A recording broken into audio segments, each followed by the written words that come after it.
let's talk about when they move out. All right. Now, I know for me, the separation of just God allowing them to move out on their free will and you're not in control of what they do, and they basically start acting different towards you is very funny. And I think for me, in my journey, I think the most traumatizing part was basically his attitude shifted, because it's like, you love a person so much and y'all had such a good time, but it's almost like when they move out, their minds is just switched as if you meant nothing to them. Or the love that you shared is gone. The home that you created, is now divided and they're gone. But I want to let you know that this is the worst, best thing that could ever happen to you. All right. This time with you in the house by yourself, even with the kids, it's time for you and God. All right. God is going to do so much for you while you are in this space in your home. You are going to cry. You're going to do all of these different things. And I know it's hard, especially if their stuff is still there. Oh my God. I know it's hard. A lot of times for me personally, when I think about it, just having their stuff there, I would think like, okay, well, his stuff is still here, so maybe he will come back, But all in all, if God has allowed them to move out, that does not mean that this is the end and that God is not going to do this. I always say this before, like, we cannot dictate the trials and tribulations that God uses to develop us, that God uses to hurt us. The Bible is so true that all things work together for our good, for those who love God and are called according to his purpose. So let's talk about if they moved in with someone else. I want you to know that God is going to use that relationship to basically wake them up, okay? God will block whatever situation that they think is better outside of his will, and even outside of the covenant. Even if you are not married, if this relationship and he's living with this person is outside of his will, God is going to use whatever that situation is, or whatever they got going on. He's going to use that to make them do a big U-turn. If they got their own place, God is going to meet them there. Okay, my situation, he moved in with her, he moved out, and then when he got his own place, that is when God began to really deal with him. All right, so trust me, I know exactly what you're dealing with. Whatever their process is, you got to let God do that. You got to understand that everybody has their process, and what appears to look like they're having a good time or they're living it up, or he's even building a relationship with God. If your marriage is ordained to stand, and if it's ordained by God, I promise you, anything outside of the will of God will not stand. Anything gathered not by his spirit will fall. The hardness of life outside of covenant and even outside of the will of God will teach them something that words cannot teach them. That means that they're going to go through circumstances that you can say things to them and you can tell them what's going to happen. But this situation, they are going to have to learn through experience and literally having that one-on-one encounter with God. It could literally just be like the road to Damascus when Saul, who was now Apostle Paul, was basically knocked off of his donkey, and God blinded him for 3 days. Trust me, God knows what he's doing, so let it happen. Do not fight it. Also, some spouses are very manipulative.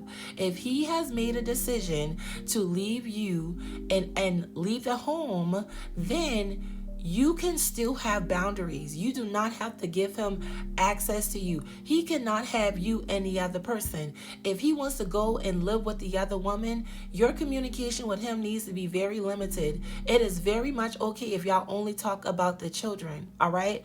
Because some spouses will try to have you and the luxury of you and be in their sin. Even the Bible says you cannot serve two masters. So you need to guard your heart in that situation. If this is you, you need to have a boundary, because how will he learn your value if he can still have you and come to the house and, be intimate with you and still leave? That is so disrespectful, and it's very much so hurtful. And most women fall into it because they still want to feel the affection of their husband and still feel like, they love you. But I'm telling you, this time you're going to learn to love yourself, because when you set the boundary, God himself will step in to show them your value. All right. So you cannot be a doormat. All right. You're going to have some type of boundary. If he want to go, let him go. And you can have a boundary of how much access that they have to you. He disrespected the covenant, disrespected the relationship, and he cannot have you and another woman. Now, it's different if he is remorseful and trying to make things work with you, and he's still separately living in a separate situation, not with another woman, but coming to his senses, that's when you can open up a little bit more. But if he is literally disrespecting you and God and trying to have you and all of that, no, you need to set a boundary, okay? The Bible tells us to guard your heart, all right? So God gives us wisdom. This is also a time for you to get the clarity that you need. I know it's hard. Some women are just so soaked up in their sadness and their depression in the home, and sometimes you have to move, right? Sometimes you have to sell the house and get your own place. If that is you, trust me, you are being divinely positioned for restoration. God is just positioning you. You know how many times I moved?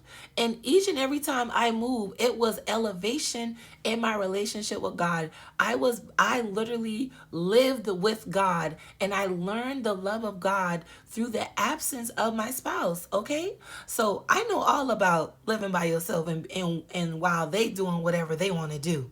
God needs to do what he needs to do without distractions. And God knew that you still staying there would hinder you even more. You would never have really learned to walk by faith because you are always looking for change. I used to do that. Okay, I used to look for change. But now this is where God is putting you in a position where you have no choice but to have faith and believe, okay? This is your time after you stop crying, right? This is your time to heal. This is your time for you to gain inner peace, all right? This is your time for you to get inner peace. I'm telling you, you don't want to miss this, all right? Don't waste this time, okay?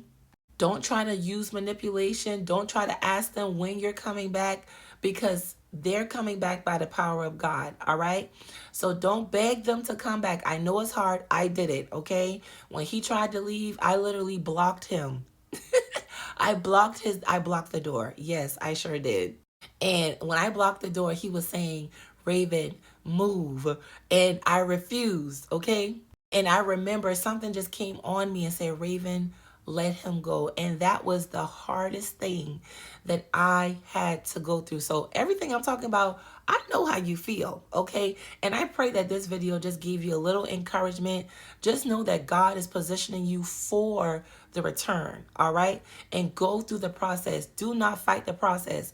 Go through it, all right? So I do want to let you guys know that tomorrow is the last day that the calls will be half price for one-on-one calls, okay? So go ahead and book your calls. You can choose a random time in April, and if you need a sooner time, just send me a message on TikTok or respond to the email asking, hey, do you have a sooner time than this date? All right, and I'll email you back. I have been working diligently to respond to everybody, getting them scheduled in, and getting the Zoom link. All right, so just bear with me. I am getting you where you need to be. I pray that this video has blessed you. All of the call information is in the link in my bio, all right, if you're new. The link in my bio at the top of my page, under my picture, all right? I love you. I will see you in the next video.